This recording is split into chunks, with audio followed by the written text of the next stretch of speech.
Sir. நீங்க உங்களுக்கு tough தான், நிஜமா சொல்றேன் சார். Fridge தர்றாரு sir. 2021 என்ன தரேன்னாரு? சொன்னார்கள் செய்தார்களா? இல்ல. அதே நிலைமை தான் இப்பவும் ஏற்படும். என்னன்னா, தேர்தலில் வெற்றி பெற மாட்டோம் அப்படின்றது தெளிவா தெரிஞ்சிருச்சு திரு எடப்பாடி பழனிசாமிக்கு.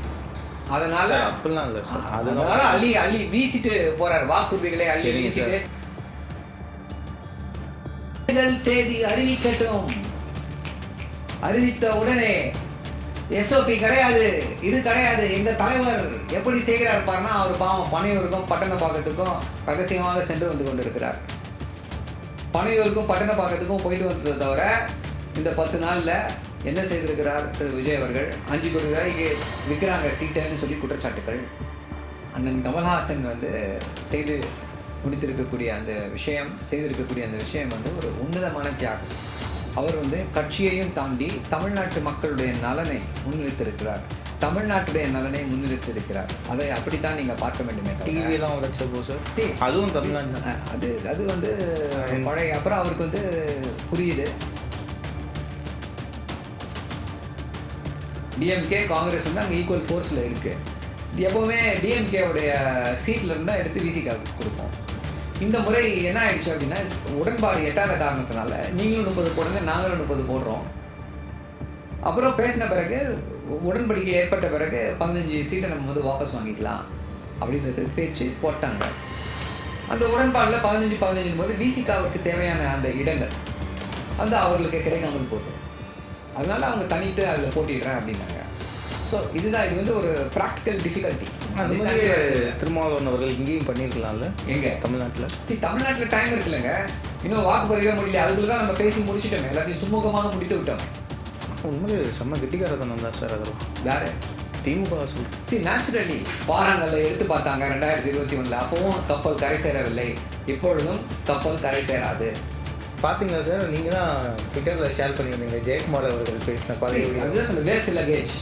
பாஜக என்பது ஒரு வேஸ்ட் லக்கேஜ்னு சொல்லி 2021 பேசுகிறாரு திரு குமார் அவர்கள். இப்போ எப்படி அந்த வேஸ்ட் லக்கேஜ் பெஸ்ட் லக்கேஜாக எப்படி மாறிச்சு? என்ன பண்ணிட்டாங்க இந்த 5 வருஷத்தில் பாஜக? அப்படி என்ன மாற்றி பண்ணிட்டாங்க? தமிழ்நாட்டுக்கு எல்லா திட்டங்களையும் கொடுத்து தமிழ்நாட்டு மக்களுடைய உள்ளங்களிலே இடம் பிடித்து விட்டார்களா? இல்லை. 2024 நின்னாங்க, படுதோல்வியாக இருந்தார்கள். அவங்க தலைவர்களே யாரும் ஜெயிக்க முடியல. ஸோ அப்படிப்பட்ட கூட்டணி, எதுக்கு கூட்டணி வைக்கிறாங்க அவங்க? கூட்டணி வைப்பதற்கு ஒரே காரணம் அமலாக்கத்துறை. அமலாக்கத்துறையோட கைதுக்கு பயந்து போய் இந்த கூட்டணியை இவர்கள் வைத்திருக்கிறார்கள். வணக்கம் சார். வணக்கம். எலெக்ஷன் எல்லாம் எப்படி சார் போயிட்டு? பயங்கரமாக போயிட்டுருக்கு. உச்சக்கட்டத்தை எட்டி விட்டது. இன்னும் 2 நாளில் திமுகவில் வேட்பாளர்கள் பட்டியலை வெளியிட்டுருவாங்க. அவ்வளோதான். தென் ரேஸ் இன்னும் பயங்கரமாக இருக்கும். ஆமாம். பார்த்தீங்களா சார் எடப்பாடி அவர்களுடைய அறிவிப்பெல்லாம்? என்ன கேட்டால் ரொம்ப பயங்கரமாக இருக்கு சார். நீங்கள் உங்களுக்கு டஃப் தான், நிஜமா சொல்கிறேன் சார். Fridge தர்றாரு sir. 2021 என்ன தரேன்னாரு? வாஷிங் மிஷின் கொடுக்குறேன்னாரு. Okay sir. வாஷிங் மிஷினை வேண்டாம்னு சொன்ன மக்கள் இப்போ ஃப்ரிட்ஜை ஓகேன்டுவாங்களா சார்? அப்படி கிடையாது. வேற எப்படி? ஃப்ரிட்ஜ் வேற சார். உங்களுக்கு காய்கறிலாம் உள்ள வைக்கலாம். வாஷிங் மிஷின் என்ன பண்ணலாம் தெரியுமா? அழுக்கு துணி எல்லாம் துவைக்கலாம். எது ஈஸி பெண்களுக்கு? சரி, எது வேலையே இலகுவாக்கும்? ஃப்ரிட்ஜா வாஷிங் மிஷினா? சாப்பிடுற பொருள் முக்கியம் சார். அப்படி பொருளை என்னங்க, அன்றாட காட்சி எங்க வீட்டுல சாப்பிடுறாங்கன்னா இன்னைக்கு வாங்கி சாப்பிடுவாங்க, சாப்பிட்டு வச்சிருவாங்க. என்னத்தை எடுத்து ஃப்ரிட்ஜுக்குள்ள வைப்பாங்க? பழக்கப்படுத்துவோம் சார். அதுக்குதான் சார் கொடுக்க போறோம். எத்தனை நாளைக்கு தான் சார் பணக்காரவங்க வீட்லயே ஃப்ரிட்ஜ் இருக்கிறது? அது கரெக்ட், சரியான கேள்விதான். இல்ல அதுதான், பணக்காரங்க வீட்டுல தான் வாஷிங் மிஷின் இருக்கும் அப்படின்னு சொல்லி வாஷிங் மிஷின் கொடுக்குறேன்னாரு. நீங்க தான் ஜெயிக்கல சார். 2016 ஜெயிச்சாரு. அப்ப என்ன சொன்னாங்க தெரியுமா? எல்லாருக்கும் மொபைல் போன் கொடுக்குறேன்னாரு. இப்போ மொபைல் ஃபோன் மலிவாயிடுச்சு. 2016 மொபைல் ஃபோன் எவ்வளோ பீக்கில் இருந்துச்சு, என்ன விலை விற்றுதுன்னு எல்லாருக்கும் தெரியும். மொபைல் ஃபோன் கொடுக்குறேன் நாங்களே, கொடுத்தாங்களா? ஸ்கூட்டி மானிய விலையில் ஸ்கூட்டினாங்க. பிரதம மந்திரியை கூப்பிட்டு திட்டத்தை தொடங்கினாங்க, அவ்வளோதான், ஊற்றி மூடிட்டாங்க. இப்படி சொல்லிக்கிட்டே போகலாம். அப்போவே காலேஜ் சிற்றுண்டி திட்டம் கொடுக்குறேன்னாங்க. அப்போவே கல்வி கடனை தள்ளுபடி செய்கிறேன்னு சொல்லி பேசினாங்க 2016. சொன்னார்கள் செய்தார்களா? இல்லை. அதே நிலைமை தான் இப்பவும் ஏற்படும். என்னன்னா, தேர்தலில் வெற்றி பெற மாட்டோம் அப்படின்றது தெளிவாக தெரிஞ்சிருச்சு திரு எடப்பாடி பழனிசாமிக்கு. அதனால அள்ளி வீசிட்டு போறாரு, வாக்குறுதிகளை அள்ளி வீசிட்டு. அதெல்லாம் செய்ய முடியுமா, செய்ய முடியாதா, இதெல்லாம் மக்கள் ஏற்றுக்கொள்வார்களா, ஏற்றுக்கொள்ள மாட்டார்களா, அப்படின்றத, அதாவது ஒரு பழமொழி சொல்லுவாங்க, கையில் இருக்க கலாக்காய் பெருசா மரத்தில் தொங்குற பலாக்காய் பெருசா அப்படின்னுவாங்க. கையில் இருக்க கலாக்காய் தாங்க முக்கியம். கையில் இருக்கக்கூடிய கலாக்காய் தான் திமுக. ஸோ அவர் என்ன பேசினாலும் என்ன பண்ணாலும் திமுக செய்து வைத்திருக்கக்கூடிய அந்த ஒரு கட்டமைப்பு, அந்த நம்பிக்கையை வந்து யாராலும் சிதறடிக்கவே முடியாது சார். இதெல்லாம் ஒரு நரேட்டிவ் தான் சார். இப்படியே நீங்கள் செட் பண்ணிட்டே இருக்கீங்க சார், கட்டமைப்புன்னு. அதை தாண்டி சரி நீங்கள் சொல்கிற மாதிரி ஃப்ரிட்ஜ் மிஸ் ஆனால் கூட 10,000 ரூபா கொடுக்குறோன்னு வேறு சொல்லியிருக்கோம் சார் ஒவ்வொரு குடும்பத்துக்கும். அப்போ என்ன சார் பண்ணுவீங்க நீங்கள்? 1000 ரூபாய் கொடுக்குறோம் அப்படின்னு சொன்னபோது அதெல்லாம் கொடுக்கவே முடியாதுங்க, தமிழ்நாட்டின் நிதிநிலையே அதுக்கு ஒத்துக்காது அப்படின்னு சொல்லி பேட்டி கொடுத்தது யார் அப்படின்னா திரு எடப்பாடி பழனிசாமி. அப்புறம் என்ன பண்ணாரு, அதே வாக்குறுதியை காப்பி அடிச்சு 1500 ரூபாயா கொடுக்குறோம் அப்படின்னாரு. மக்கள் ஏற்றுக்கல, மக்கள் ஏற்றுக்கொள்ளவில்லை. 1500 ரூபா கொடுக்குறேன்னதையே ஏற்றுக்கல அப்படின்னும் போது இப்போ 10,000 ரூபா கொடுக்குறேன் அப்படின்றத எப்படி மக்கள் ஏற்றுக்கொள்வார்கள்? ஏன் சார் 10,000 பெரிய அமௌண்ட் சார், 1500 ரூபா சின்ன கலாக்காயா பலாக்காயா? ஸோ அதுதான் சார். அப்புறம் கமலஹாசன் அவர்கள் வந்து ஒரு பெரிய தியாகம் பண்ணியிருக்காரு. அது வெளியில இருந்து எங்களுக்கு பார்க்க அது என்ன சொல்றேன்னு தெரியல. நீங்களும் அதை தியாகம்னு ஒத்துக்கிறீங்க. அவர் நம்பி வந்து கட்சிக்காரங்க இத்தனை நாள் வேலை பார்த்துருக்காங்க. அவங்களுக்குலாம் என்ன சார் லாலிபாப்பா சார்? அண்ணன் கமல்ஹாசன் வந்து செய்திருக்கக்கூடிய அந்த விஷயம் வந்து ஒரு உன்னதமான தியாகம். அவர் வந்து கட்சியையும் தாண்டி தமிழ்நாட்டு மக்களுடைய நலனை முன்னிறுத்திருக்கிறார், தமிழ்நாட்டுடைய நலனை முன்னிறுத்திருக்கிறார். அதை அப்படித்தான் நீங்க பார்க்க வேண்டுமே தவிர அதுவும் தமிழ்நாடு அது வந்து பழைய. அப்புறம் அவருக்கு வந்து புரியுது இந்த அரசியல் களத்துல யார் சரியான முறையில் சிறப்பான முறையில் செயல்பட முடியும் அப்படின்றத உணர்கிறார். ஆட்சியை பார்க்குறாரு, திமுக ஆட்சி எப்படி நடக்குதுன்னு பார்க்குறாரு. இன்னொன்று என்னன்னா, அண்ணன் கமல்ஹாசன் அவர்களும் வந்து ஒரு திராவிடர் கொள்கையால் அவர் வந்து திராவிடர். அவருடைய திராவிட கொள்கைகள் வந்து ரொம்ப உன்னதமானது. எப்போவுமே அதை வந்து அவர் தூக்கி பிடித்து பேசி கொண்டிருப்பார்.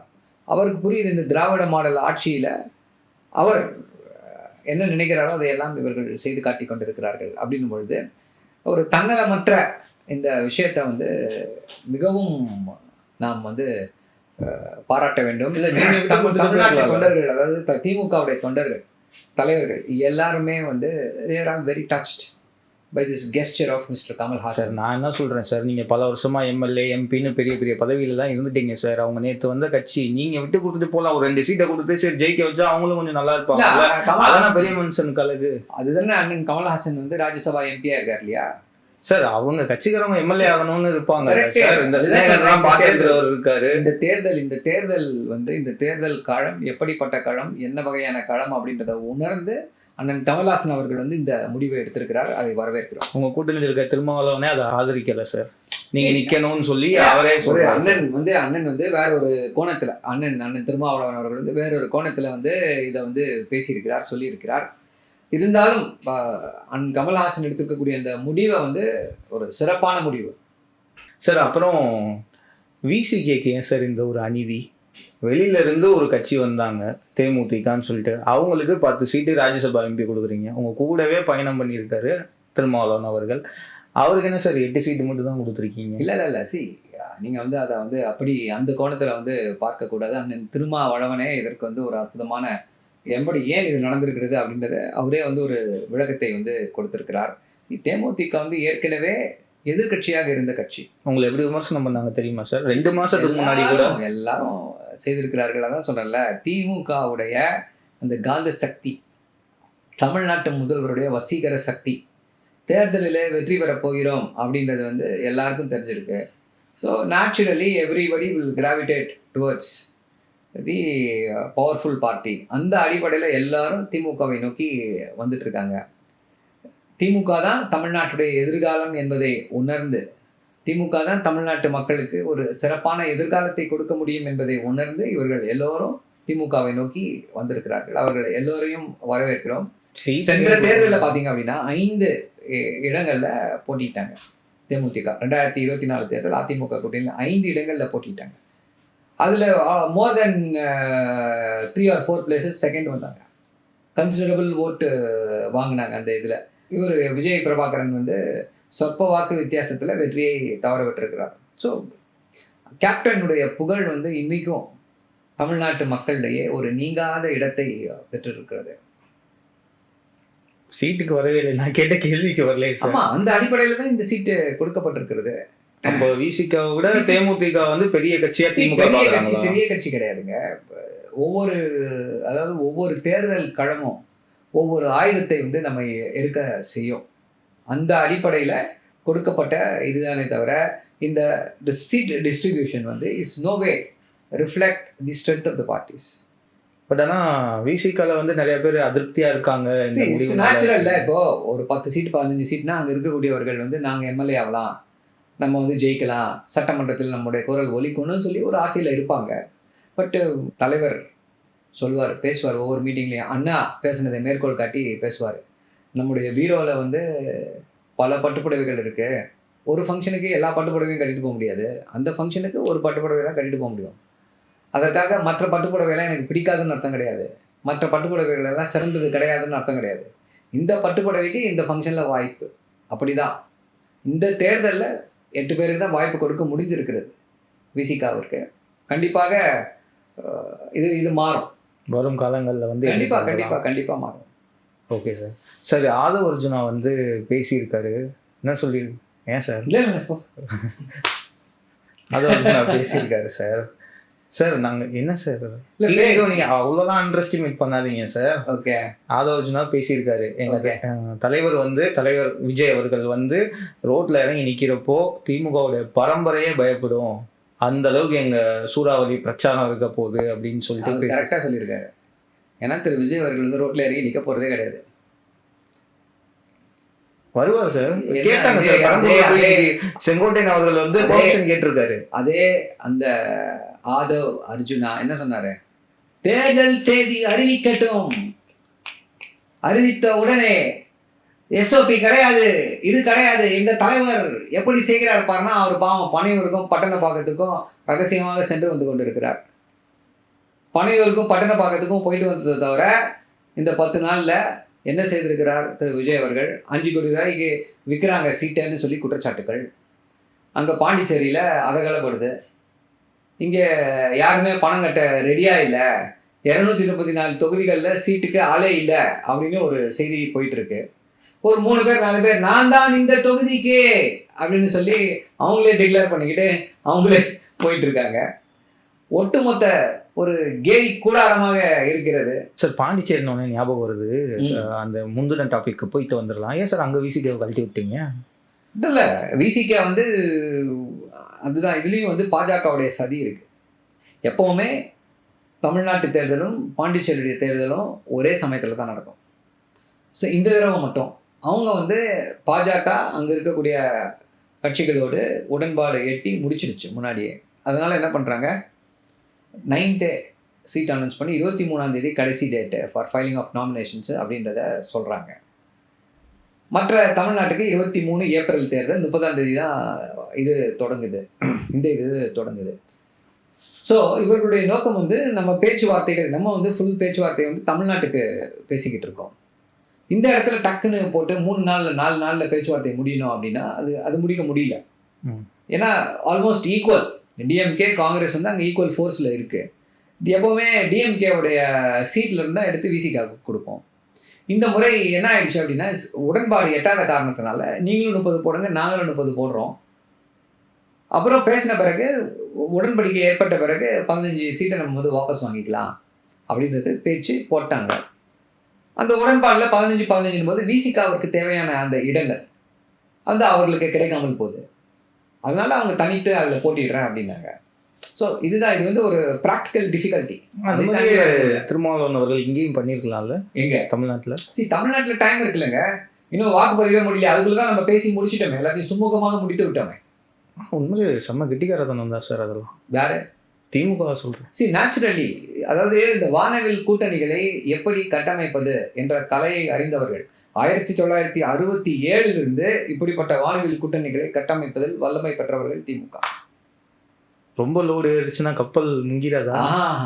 இது எதையும் தாங்கும் இதயம் கொண்ட கப்பல். அண்ணாவுடைய இதயத்தை 20 வாங்கி கொண்டு பயணம் செய்து கொண்டு இருக்கக்கூடிய கப்பல். கரை சேர்ந்துருவீங்க கண்டிப்பாக.